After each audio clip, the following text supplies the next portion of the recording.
Donald Trump est en train de paniquer, et je veux dire paniquer pour de vrai. Pas le petit stress habituel, pas le théâtre, non.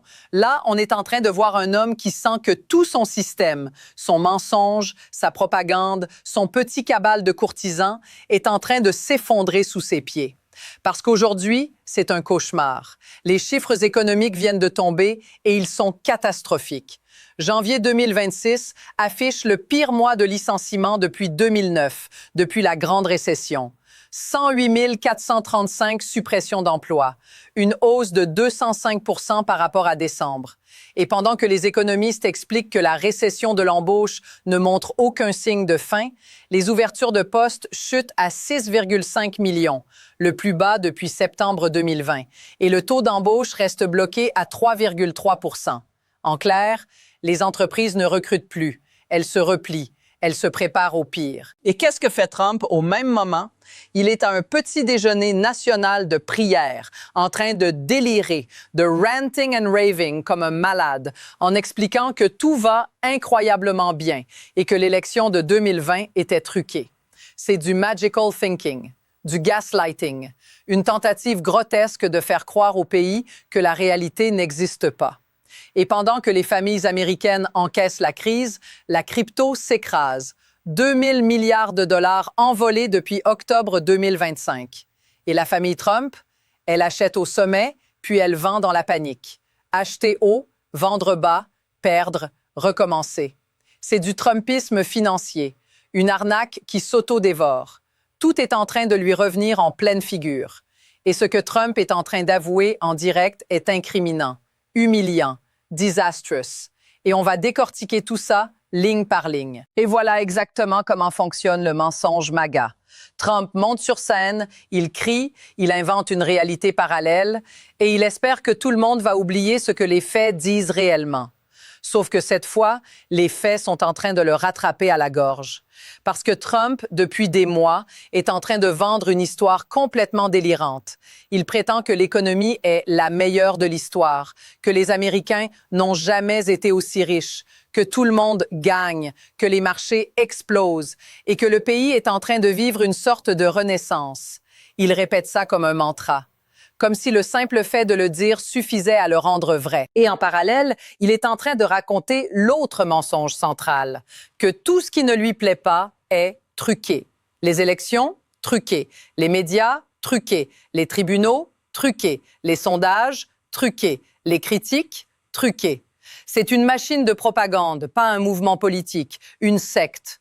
Mais maintenant, regardez le contraste, parce que c'est là que ça devient humiliant pour lui. Les chiffres officiels, eux, ne mentent pas. Les licenciements explosent à un niveau qu'on n'avait pas vu depuis l'effondrement financier de 2009. Et c'est ça qui est terrifiant. Ce n'est pas juste une petite baisse, une fluctuation normale. C'est une tendance brutale. Les entreprises annoncent plus de 108 000 suppressions de postes en janvier. Les ouvertures d'emplois tombent à 6,5 millions. Le taux d'embauche reste anémique. Et le plus inquiétant, c'est cette idée que l'emploi se détache de la croissance. Le PIB peut augmenter pendant que les travailleurs, eux, se font écraser. Une économie en forme de K, où les milliardaires s'enrichissent et où le reste du pays s'appauvrit. Et c'est exactement dans ce contexte que Trump fait ce qu'il fait toujours. Il se réfugie dans le spectacle. Let me show you the clip. Trump est là, au petit déjeuner national de prière, censé être un moment d'unité, de décence, de calme. Et il est en train de faire du Trump. Il parle de son ego, il parle de sa victoire, il parle de la manière dont il devait gagner, parce qu'il ne supportait pas l'idée d'être un perdant. Il dit littéralement qu'il avait besoin de gagner pour son ego. Voilà l'aveu. Pas une politique publique, pas un plan, pas une solution. Non, son ego. Let's look at what he really said. Il explique qu'il a dû gagner, qu'ils ont truqué l'élection et qu'il a maintenant un gros ego. C'est grotesque. C'est un homme malade qui se vante de sa pathologie devant le pays.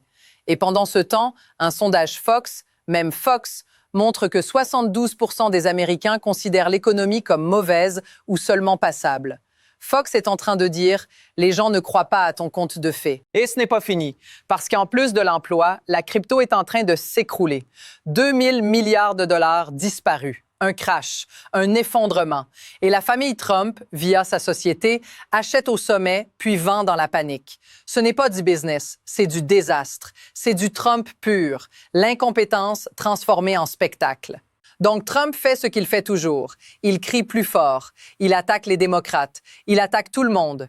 Il essaie de noyer la réalité sous le bruit. Mais cette fois, le bruit ne couvre plus les chiffres. Et c'est pour ça qu'il est en train de paniquer. Maintenant, on va faire ce que les médias traditionnels refusent de faire. On va descendre dans les détails. On va prendre les éléments un par un. Et vous allez comprendre pourquoi Trump est en train de perdre le contrôle, pas seulement politiquement, mais psychologiquement. Commençons par ce qui déclenche tout, le rapport sur les licenciements. Je suis en train de regarder les chiffres de janvier 2026 et ce que je vois est absolument glaçant. 108 435 licenciements annoncés en un seul mois. Je veux que vous entendiez bien ce chiffre, 108 000.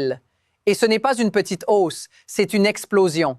Je suis en train de lire la comparaison directe, plus 205 % par rapport à décembre. Et surtout, c'est le plus haut total pour un mois de janvier depuis 2009. 2009. L'année où le pays était en train de s'effondrer après la faillite de Lehman Brothers. L'année où des familles entières perdaient leur maison, leur emploi, leur dignité. Et pendant que ça arrive, Trump est en train de se comporter comme si tout allait parfaitement bien. Regardez ce que les économistes expliquent. Je suis en train de lire une phrase qui devrait être sur tous les écrans. La récession de l'embauche ne montre aucun signe de fin. Les ouvertures de postes tombent à 6,5 millions en décembre, le niveau le plus bas depuis septembre 2020. Et le taux d'embauche reste bloqué à 3,3 %. Ce que ça veut dire, c'est simple. Les entreprises ne sont même plus dans une logique de croissance. Elles se replient, elles coupent, elles se protègent. Et quand ça arrive, ce n'est pas le genre de choses qui se retournent en 2 semaines. Maintenant, voilà le détail qui rend cette histoire encore plus explosive. Cette vague de licenciements arrive alors que le PIB est présenté comme étant en croissance. Et c'est là qu'on entre dans la partie vraiment sinistre. Parce que ça suggère une économie où les chiffres macroéconomiques peuvent être beaux, pendant que la vie réelle devient infernale pour les travailleurs. Je suis en train de lire une analyse qui parle de découplage entre l'emploi et la croissance. Et si ce phénomène continue, ça a des implications politiques et sociales énormes. En clair, les milliardaires continuent de gagner et tout le reste du pays est en train de se faire broyer. Et c'est exactement dans ce contexte que Trump fait son numéro. Prenons la scène du petit déjeuner national de prière, parce que c'est là que vous voyez le niveau de dérangement. Ce n'est pas un discours présidentiel, ce n'est pas un discours d'un leader, c'est le monologue d'un homme obsédé par lui-même. Je suis en train de relire ses propres mots. Il parle de l'élection. Il dit qu'ils ont truqué la deuxième élection. Il dit « J'ai dû la gagner, j'en avais besoin pour mon ego. Sinon, j'aurais eu un mauvais ego pour le reste de ma vie. Maintenant, j'ai un gros ego. » Vous comprenez ce que vous venez d'entendre? Ce n'est pas un plan pour les licenciements. Ce n'est pas une réponse aux familles qui souffrent. C'est un aveu narcissique, un aveu humiliant. Un homme qui se vante de sa pathologie comme si c'était une vertu. Et ensuite, il se tourne vers les démocrates. Il dit qu'il ne comprend pas comment une personne de foi peut voter démocrate dans un événement censé être bipartisan. C'est du poison, c'est du sectarisme, c'est du MAGA pur. Mais maintenant, on va ajouter le deuxième élément du désastre, la crypto. Je suis en train de regarder les chiffres cités sur l'effondrement du marché crypto. Depuis le 6 octobre 2025, le marché crypto aurait atteint un record à 4,3 trillions de dollars. Et aujourd'hui, il serait tombé à 2,3 trillions. Ça veut dire qu'en 4 mois, plus de 2000 milliards ont été effacés. C'est une destruction de richesse massive. Et là, on a un détail qui est presque comique si ce n'était pas aussi dangereux. La société de la famille Trump, World Liberty Financial, aurait acheté au plus haut et serait maintenant en train de vendre. Je suis en train de lire cette partie. Ils auraient déjà vendu plus de 5 millions de dollars en Bitcoin. Acheter au sommet, vendre dans la panique, perdre et ensuite se présenter comme un génie économique. C'est du Trumpisme dans sa forme la plus pure, l'incompétence transformée en religion. Et pendant que tout ça arrive, Trump est en train de raconter des absurdités sur Davos. Il dit qu'il a été invité à Davos et que, quand il est parti, les gens auraient dit que c'était l'invitation la plus stupide qu'ils aient jamais faite. Et il le raconte comme si c'était une fierté. C'est l'aveu d'un homme qui confond humiliation et triomphe. C'est du délire. Mais attendez, parce que la partie la plus dégoûtante arrive maintenant, la stratégie de diversion. Je suis en train de lire le passage où Trump parle de mutilation d'enfants. Il bafouille, il invente des mots, il essaie de jouer au héros. Et il dit qu'il a stoppé la mutilation des enfants. Et là, on est censé oublier tout le reste. Oublier les licenciements, oublier la crypto, oublier les chiffres, oublier la réalité. C'est du gaslighting national. Et puis, il y a cette séquence absolument surréaliste sur les fichiers Epstein. On parle de milliers de références, de surnoms, de courriels.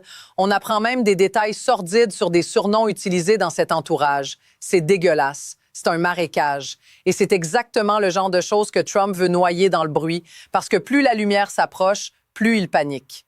Et pendant que Trump essaie de détourner l'attention, il y a une autre bombe, la question du chèque de 10 milliards de dollars. Je suis en train de regarder l'échange au Sénat. Le secrétaire au Trésor, Scott Bessent, est interrogé sur un scénario où Trump pourrait recevoir 10 milliards d'argent public à cause d'une plainte liée à une fuite de déclaration fiscale. Et ce qui est terrifiant, c'est la manière dont c'est présenté. Si le DOJ décide, le Trésor suit. Point final. On est en train de parler d'un président qui pourrait littéralement faire pression pour obtenir un règlement colossal et ensuite prétendre qu'il va le donner à une œuvre caritative.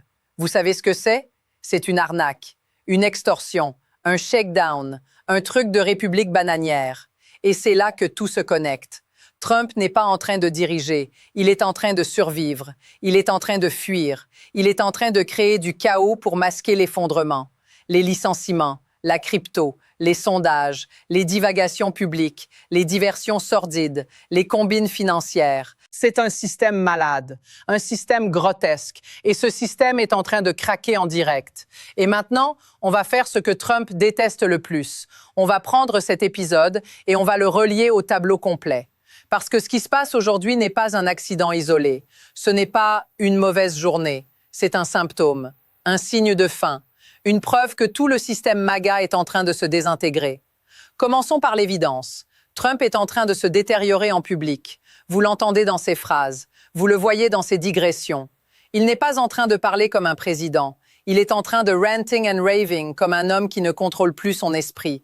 Il mélange l'économie, la religion, l'ego, les élections truquées, les insultes, les fantasmes, tout ça dans un même vomi verbal. Et les républicains? Ils font semblant que c'est normal. Ils sourient, ils applaudissent, comme une secte. Et ça, c'est important, parce que quand un mouvement politique dépend d'un seul homme et que cet homme est en train de perdre pied, tout le mouvement tombe avec lui. Ensuite, la faillite économique permanente. Trump n'a jamais été un génie des affaires. C'est un mythe, une marque, une publicité. Dans la vraie vie, il a laissé derrière lui une traînée de désastres. Casino en faillite, steak ridicule, produits fantômes, université bidon, arnaque, procès. C'est toujours la même mécanique. Il vend une illusion, il siphonne l'argent, il laisse les autres payer la facture. Et aujourd'hui, vous voyez cette mécanique appliquée à la crypto. Acheter au sommet, vendre dans la panique, perdre des millions, et ensuite raconter que tout va bien. C'est grotesque. C'est exactement ce que fait un escroc quand il sent que la lumière approche. Maintenant, parlons de la dimension politique, parce que c'est là que ça devient encore plus dangereux. Trump sait qu'il ne peut pas gagner sur son programme. Il ne peut pas gagner sur l'économie. Il ne peut pas gagner sur la décence. Il ne peut pas gagner sur la stabilité. Donc, il fait ce qu'il fait toujours. Il essaie de tricher. Il essaie de manipuler le système. Regardez la guerre du gerrymandering. On voit des États comme le Texas, la Caroline du Nord, le Missouri, l'Ohio, pousser à remodeler les cartes électorales à la demande de Trump. Pourquoi? Parce qu'ils savent qu'en 2026, ils risquent une claque monumentale. Ils voient les sondages, ils voient le rejet, ils voient la colère. Et au lieu de changer d'idée, ils veulent changer les règles. Mais voilà la partie délicieuse. Ça commence à se retourner contre eux. La Virginie vient d'annoncer une riposte massive, une carte 10 contre 1 en faveur des démocrates, présentée comme une manière de rétablir l'équilibre. Et ce n'est pas juste symbolique, c'est une déclaration de guerre politique. C'est un message. Vous voulez jouer avec la démocratie? Très bien, on va jouer. Mais cette fois, vous n'êtes pas les seuls à avoir des outils. Et ça terrifie Trump. Parce que Trump ne comprend qu'une chose, la force brute.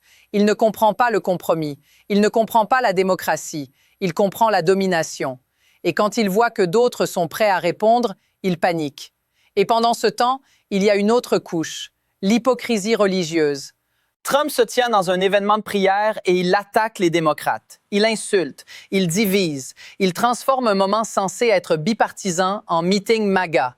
Et ensuite, il fait des blagues sur Mac Johnson qui veut prier avant de manger. Vous voyez le niveau? Il se sert de la religion comme d'un décor, comme d'un accessoire, pendant qu'il agit comme un cynique complet. Et là, surgit le contraste le plus puissant de toute cette journée, le discours du démocrate Jonathan Jackson. Parce que lui, il rappelle quelque chose que Trump ne veut pas entendre, que des millions de vies sont entre les mains du président, qu'il peut choisir la compassion ou le chaos, qu'il peut transformer le deuil en danse ou réduire le pays à une élégie cosmique de souffrance. Et c'est ça, le point final de ce puzzle. Trump est en train de perdre l'économie. Il est en train de perdre le récit. Il est en train de perdre la stabilité. Il est en train de perdre le contrôle de son image. Il est en train de perdre les outils de manipulation parce que d'autres commencent à riposter. Et quand un système fondé sur le mensonge commence à se fissurer, il ne se répare pas. Il s'effondre. Ce n'est pas une erreur isolée. C'est la fin qui commence. Donc voilà où on en est. Trump est en train de s'effondrer en direct et ce n'est pas un accident. C'est la conséquence logique d'un mouvement construit sur le mensonge, l'ego, la cruauté et le chaos. Les chiffres économiques sont en train de parler. Les licenciements explosent, l'embauche se fige, la crypto s'écrase. Et pendant que le pays souffre, Trump se réfugie dans le délire, dans la propagande, dans la division. Et c'est là la différence fondamentale. Eux vivent dans la fiction. Nous vivons dans les faits. Eux veulent une démocratie qui obéit à un seul homme. Nous voulons une démocratie qui protège tout le monde. Eux veulent truquer les règles parce qu'ils savent qu'ils ne peuvent pas gagner honnêtement. Nous, on refuse de les laisser détruire le système. Parce que si on les laisse faire, ce n'est pas seulement une mauvaise administration, c'est une attaque directe contre la vérité, contre la justice, contre la décence. Et on ne peut pas accepter ça. Alors faites-moi une faveur. Si vous voulez continuer à voir ce genre d'analyse, hit subscribe. On va viser ensemble un nouveau cap et on va continuer à exposer cette machine grotesque jour après jour. Soutenez aussi les médias indépendants. Partagez cette vidéo et restez connectés, parce que ce qui se passe maintenant est urgent. Et la seule façon de gagner, c'est de rester informé, uni et déterminé.